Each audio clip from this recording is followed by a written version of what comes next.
Hello friends, कैसे हैं आप सब लोग। आई होप आप सब लोग ठीक होंगे। तो मैं लक्ष्मी चौहान आप सभी का स्वागत करती हूँ आपके अपने channel parlour tips and touch-up पर। हमें दिखानी है हिम्मत, नहीं छोड़ना है धैर्य और करते रहना है प्रैक्टिस। तो प्रैक्टिस बहुत ज़रूरी है, इसीलिए प्रैक्टिस करते रहिए। और जो वॉइस आ रही है उसके लिए उसे प्लीज़ सॉरी अवॉइड करना उसे। तो जितनी भी मैं अपनी वीडियो में मिस्टेक करती हूँ प्लीज़ उसे अवॉइड कर देना।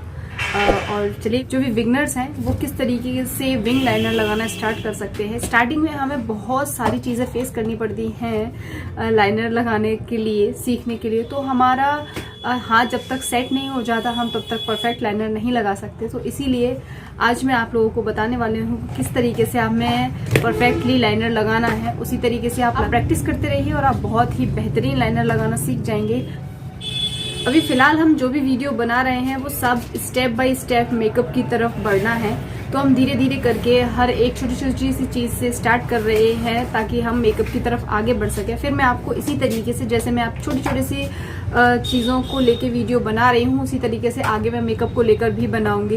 तो पहले हम अपना आई मेकअप कर लेते हैं परफेक्टली। तो स्टार्टिंग में काजल, लाइनर और मस्कारा, ये सब चीज़ें रहती हैं। तो हमें पहले इनको अच्छे से लगाना सीख जाना है, उसके बाद हम आगे मेकअप की तरफ बढ़ेंगे। तो ये नहीं कि हम डायरेक्ट ही फाउंडेशन और उस पर चले जाएं। तो हम धीरे धीरे करके स्टेप बाय स्टेप अपना वीडियो बनाकर मैं आपको मेकअप की तरफ लेके जा रही हूँ। तो मेरे साथ बने रहिए मेरे चैनल पर, सीखते रहिए इसी तरीके से और प्रैक्टिस करते रहिए। तो चलिए वीडियो स्टार्ट करते हैं। किस तरीके से लगाना है आपको स्टार्टिंग में लाइनर। तो लाइनर के लिए ले लेंगे हम एक स्केच लाइनर लिया है मैंने यहाँ पे। आप अगर स्टार्टिंग में शुरू कर रहे हैं, बिगनर्स हैं, तो स्केच लाइनर बहुत अच्छा है आपको लगाने के लिए, प्रैक्टिस के लिए भी। और वैसे भी अब तो मार्केट में अच्छे एचडी और वाटरप्रूफ आते हैं, तो आप उस तरीके का ले सकते हैं। तो यहाँ पे मैंने लिया है स्केच लाइनर। और उसके बाद मैं आपको बता दूं कि हम जब भी विंग लाइनर लगाते हैं तो हमें अपनी गाइडलाइन कैसे लेनी होती है। तो जो हमारी आईब्रो का पॉइंट होता है, लास्ट जो टेल पॉइंट होता है लास्ट का, उससे लेके और हमारी आँख का जो लास्ट का भाग होता है, वहाँ से हमें विंग निकालनी होती है। तो बिल्कुल हमें उसी डायरेक्शन में लेके जानी होती है, अपनी आईब्रो के बिल्कुल लास्ट तक लेके जाना होता है हमें विंग को। तो हम उसी डायरेक्शन में निकालेंगे। तो जितना भी बड़ा आप विंग रखना चाहते हो, जितना भी लंबा रखना चाहते हो, वो जाएगा उसी डायरेक्शन में हमारी आईब्रो की तरफ, ऊपर आईब्रो पॉइंट की तरफ जाएगा। सो हम उसी तरीके से थोड़ा थोड़ा, मैं बहुत ज़्यादा विंग नहीं निकालूंगी, मैं हल्का सा निकालूंगी, क्योंकि मेरे हुडेड आइज़ हैं। तो हुडेड आइज़ पर विंग लाइनर बहुत ज़्यादा मोटा और बहुत ज़्यादा लंबा अच्छा नहीं लगता। इसीलिए मैं इस तरीके से निकाल के बता रही हूँ आपको। तो मैंने गाइडलाइन ले ली है, उसके बाद मैं उसी को फॉलो करूँगी। और आप बिल्कुल पॉइंट से लेके मत चलिए, आप क्या है, पॉइंट से थोड़ा सा नीचे से आप स्टार्ट कीजिए और बिल्कुल पतला पतला ही लगाइए। क्योंकि आप पतला पतला लगाओगे तो आप बाद में, आपको कोई भी थोड़ा बहुत अगर कहीं मिस्टेक हुई होगी तो आप उसको सही कर सकते हो। अगर आप पहले ही मोटा लगा लोगे और दोनों आइस पर सेम नहीं लगा अगर, या फिर अच्छा नहीं लगा, या फिर सही तरीके से फिनिशिंग नहीं आई, तो आप उसको सही करोगे तो वो और भी मोटा होता चला जाएगा। तो इसीलिए आप स्टार्टिंग से ही थोड़ा पतला लेके चलिए। मैं बिल्कुल ही अपनी आई लैशेस से सटा के लगा रही हूँ, बिल्कुल ही उनसे लगा लगा के। आप देख रहे होंगे, आप जब भी खुद को लगाते हो आप अपने पास दो मिरर रखिए, एक नीचे की तरफ, एक ऊपर की तरफ। या फिर आप अगर एक मिरर लेके चल रहे हो तो अपने बिल्कुल सेंटर में रखिए और इस तरीके से अपनी आईब्रो को ऊपर की तरफ खींचिए।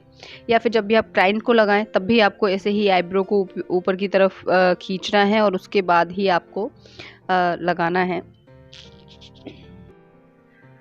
उसके बाद हम फिनिशिंग देंगे, तो उसके लिए मैंने हल्का सा स्ट्रेच किया है अपनी आईब्रो की साइड से, हल्का सा खींचा है ताकि लाइन बिल्कुल शार्प बने।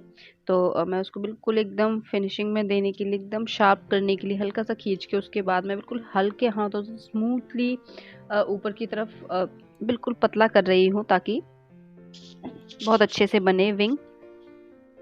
तो आप भी इसी तरीके से बना लेंगे। देखिए इस तरीके से मैंने बनाई है, आप इस तरीके से कर सकते हो। आप चाहो तो इसको थोड़ा सा और ऊंचा कर सकते हो, है ना, और थोड़ा-सा और ऊपर की तरफ तिरछा कर सकते हो। तो आप इस तरीके से बना सकते हो बहुत ही ईज़िली, जैसे मैंने बनाई है। उसके बाद हम दूसरी आँखों की डायरेक्शन में जाएँगे। आप इस तरीके से आँखें बंद कीजिए और उसके बाद आपको दिख जाएगा कि आपको कहाँ कोई मिस्टेक दिख रही है। अगर आपको लग रहा है कहीं, तो आप थोड़ा-सा फिर सही कर लेंगे। अगर नहीं लग रहा है तो आप दूसरी आँख पर लगाएँगे। तो उसी गाइडलाइन को फॉलो करते हुए हमें फिर से स्टार्ट करना है। तो हम स्टार्टिंग में बिल्कुल भी पतला-पतला सा लगा के चलेंगे स्टार्टिंग में, बिल्कुल भी, और बिल्कुल ऊपर की साइड से नहीं लगाएँगे। हम थोड़ा-सा विंग छोड़ के उसके बाद लगाएँगे, ताकि ऊपर की साइड बिल्कुल पतला पॉइंट ही रहे। तो मैं बिल्कुल सटा के लगा रही हूँ। अगर मुझे कहीं कोई मिस्टेक दिखेगी तो मैं बाद में उसे सही कर लूँगी। पहले मैं अच्छे तरीके से लगा लूँगी, और जब हमारा काजल-वाजल लग के रेडी हो जाता है, उसके बाद हम बहुत अच्छे तरीके से समझ में आ जाता है हमें कि हमारा लाइनर सही परफेक्टली लगा है या नहीं। मोस्टली प्रॉब्लम हमें लगाने पर भी होती है। जब भी हम विंग निकालते हैं आइज़ पर, तभी हमें प्रॉब्लम्स होती हैं। अदरवाइज़ नॉर्मल आप राउंड आइज़ वाला लाइनर कोई भी लगा लेता है, लगभग थोड़ा-थोड़ा सभी लगा लेते हैं। मैं आपको राउंड आइज़ वाला कैसे आईलाइनर लगाते हैं हम बिना विंग वाला, वो भी मैं आपको बताऊंगी। आप इस तरीके से भी लगा सकते हो। आप जब हाफ आइज़ पर हम इस तरीके से विंग लाइनर लगाते हैं तो उसको फॉक्सी आइज़ कहते हैं। थोड़ा सा हमें आगे से भी थोड़ा सा पॉइंट निकाल देना होता है, उसको हम कहते हैं फॉक्सी आइज़। तो इस तरीके से मैं पतला पतला बिल्कुल लगा लूँगी। और जब भी आप आंखों को ब्लिंक करें तो आपको थोड़ा सा लाइनर को रोक देना है, उसके बाद आपको ब्लिंक करना है, वरना आपके आंखों के ऊपर भी लग जाएगा। इसीलिए तो आपको जहाँ भी थोड़ा बहुत और तो जहाँ भी आपको फिर से कोई कमी दिख रही हो उसे अच्छे तरीके से फिल कर लीजिए, और अपने मिरर में सामने फ्रंट पर देखिए कि बिल्कुल एक जैसा लाइनर आपको लगा है या नहीं लगा है। अगर नहीं लगा है तो उसको आप एक बार फिर से सही कर सकते हैं।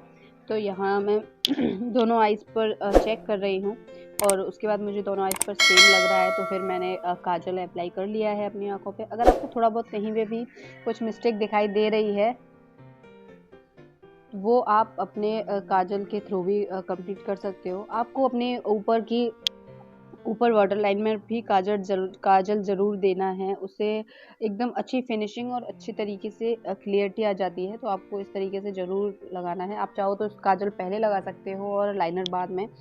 तो मैं यहाँ पे बाद में लगा रही हूँ काजल ऊपर वाली वाटर लाइन में। मैं नीचे फिल कर लूँगी काजल अच्छे तरीके से। तो आपको थोड़ा काजल को अच्छा डार्क लगाना है, ताकि आप थोड़ा सा नीचे ऊपर के, ताकि आप स्मज करें तो अच्छे तरीके से डार्क कलर का ही लगे, और थोड़ा अच्छे तरीके से आप स्मज करें तो आपको कोई प्रॉब्लम भी ना हो। तो आप उसी तरीके से लगा लीजिए, और उसके बाद हम हल्के हाथों से स्मज कर लेंगे काजल को, थोड़ा थोड़ा सा फैला लेंगे। मैं पूरी आइज़ पर नहीं करूँगी, मैं सिर्फ हाफ आइज़ पर ही काजल को स्मज करूँगी, हाफ आइज़ पर ही फैलाऊँगी। तो आप इसी तरीके से हाफ आइज़ पर काजल को फैला लीजिए, या आप चाहो तो फुल आइज़ पर भी, जैसे भी आपको अच्छा लगे आप उस तरीके से कर सकते हो। तो देखिए, बस आप बीच बीच में चेक करते रहिए कि आपको कहाँ कोई कमी दिख रही है। तो मुझे थोड़ा सा, अगर आप चाहो तो इसे ऐसे छोड़ सकते हो, लेकिन मैं थोड़ा सा अपने विंग को बिल्कुल अपने काजल के उससे मिला के चलूँगी। तो मुझे जो गैप दिख रहा है हल्का सा, मैं उस गैप को अच्छी तरीके से फिल कर लूँगी, बिल्कुल अच्छे तरीके से। तो इस तरीके से आप जो भी आपको गैप दिख रहा होगा आप उसको इस तरीके से फिल कर सकते हो। बहुत ज़्यादा नहीं, आपको बिल्कुल हल्के हाथ से हाथ को अच्छे से सेट करके उसके बाद आपको चलना है, ताकि एक्स्ट्रा इधर उधर से ना हो जाए, वरना आपको फिर से सारा काम दोबारा से करना पड़े। तो आप उसी तरीके से आप प्रैक्टिस करते रहेंगे तो आपका हाथ एकदम अच्छे तरीके से सेट हो जाएगा, फिर आपको कोई प्रॉब्लम नहीं होगी। तो आप रोज़ाना ही अपने ऊपर ट्राई कीजिए लाइनर लगाना, काजल लगाना, या अपने फैमिली में सबको लगा सकते हो आप। उससे क्या होगा, आपका ही हाथ सधेगा। आप ये मत सोचिए कि हमारा काजल ख़त्म हो रहा है, हमारा लाइनर ख़त्म हो रहा है। आप कोई भी सस्ता वाला लाइनर ले सकते हैं स्टार्टिंग में, ताकि आप जब भी दूसरों को लगाएं तो आपको भी प्रॉब्लम ना हो और आपका हाथ भी सेट हो जाए। तो प्रैक्टिस के लिए बहुत ज़रूरी है कि आप करते रहिए। अगर कोई ना मिले तो आप अपने ऊपर तो कर ही सकते हैं। तो आप इस तरीके से अपने दूसरी आइज़ पर भी कर लीजिए, और वहाँ भी आप अच्छे से स्मज कर लीजिए। और उसके बाद आपको जहाँ भी थोड़ा सा गैप दिख रहा हो वहाँ पे आप दोबारा से लाइनर अप्लाई कर लीजिए। तो मैं अच्छे तरीके से कर रही हूँ। जैसे मैंने इस आइस पर किया था उसी तरीके से मैं इस आइस पर भी बिल्कुल हल्का सा, बहुत ज़्यादा गैप नहीं होता है, हल्का सा कहीं होता है मामूली सा, तो आप उसको इस तरीके से आप स्केच लाइनर की हेल्प से उसके पॉइंट से हल्का सा कर लीजिए, बस वही, बस उतने में ही हो जाएगा।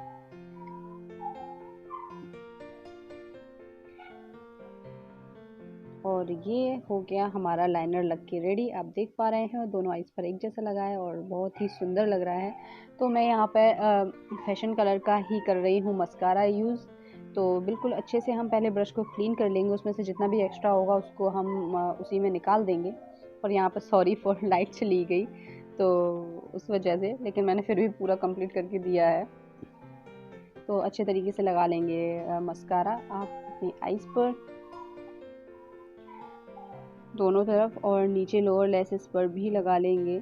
और थोड़ा अच्छे तरीके से लगाएं ताकि आपको कहीं भी लगे ना। अगर बाय द वे भी अगर आपको कहीं मस्कारा या फिर लाइनर या फिर काजल कहीं भी लग जाता है आपको, तो अगर आपको मस्कारा जैसे मुझे यहाँ पे थोड़ा सा लग गया था, लाइट चली गई थी इस वजह से, तो आपको क्या करना है, थोड़ी देर उसे ड्राई होने देना है। जब वो ड्राई हो जाए 2 मिनट बाद, आप उसको इस तरीके से किसी भी ब्रश से आप इस तरीके से उसको थोड़ा सा टाइटली स्मज करेंगे तो वहाँ से निकल जाएगा, स्किन से निकल जाएगा आराम से। देखिए बिल्कुल क्लीन हो गया है और हमारा मस्कारा लग के रेडी हो गया है। अब देखिए आँखें, मैंने इसमें अभी कोई भी फेक लैसेस नहीं लगाए हैं, तो आप देख सकते हैं। तो कमेंट कीजिए, लाइक कीजिए, शेयर कीजिए। राधे राधे, बाय।